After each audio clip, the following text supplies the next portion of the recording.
Yeah, so I can now tell a little bit about what we did with Pulse. So with Pulse, because it was built in 5 weeks, it was very bare bones. I did the visual design as an electrical engineer, so you can imagine how bad it was initially. And so, yeah, I'm glad we're not sharing those mocks anywhere. But it was actually pretty bad, and we were not sure if it was ready for prime time. And so what we did was we actually thought, let's target a smaller demographic first. So what we did was we actually, my good friend Joel had this really cool camera, and we said, can we just shoot a film of about a minute, which basically goes through the app and shows what it can do. And so we shot this at Satura Cakes in Palo Alto, which actually is not there anymore. But we shot it there, and we put this video in a bunch of design blogs out there. So we put it in Course 77, Not Caught, not the tech blogs. We put it more in the design blogs just to see people's reactions to it.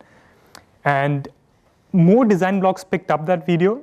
And so already we saw a lot of people actually curious about this app. So even before we had actually launched it on the App Store, people were actually talking about it. People found the interaction to be really neat. And so that was the first thing. And then we actually launched it without actually press, just to see how real people use it. And we actually saw the app actually shoot up to the top of the news category. But there was a lot of feedback. Like the visual design was really bad. People wanted more sources they wanted to add. People wanted a better catalog. And so we spent another 2 weeks actually refining the product to those feedback points. And getting that feedback quickly was really important for us. And then when we felt comfortable, we actually sat down with a visual designer for a full day who basically took out all my designs and actually made it much cleaner, like you see in these mocks. And then we actually did a smart thing.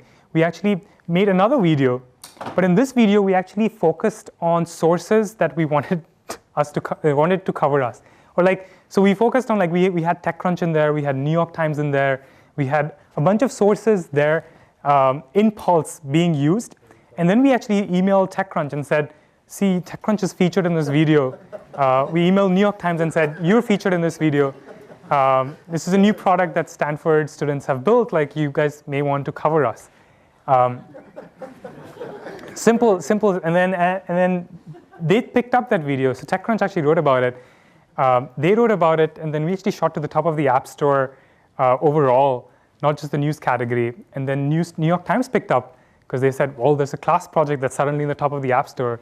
And so that was the first week when we actually got more mainstream press. But we were actually ready at that time to be able to kind of accommodate a much bigger user base as well.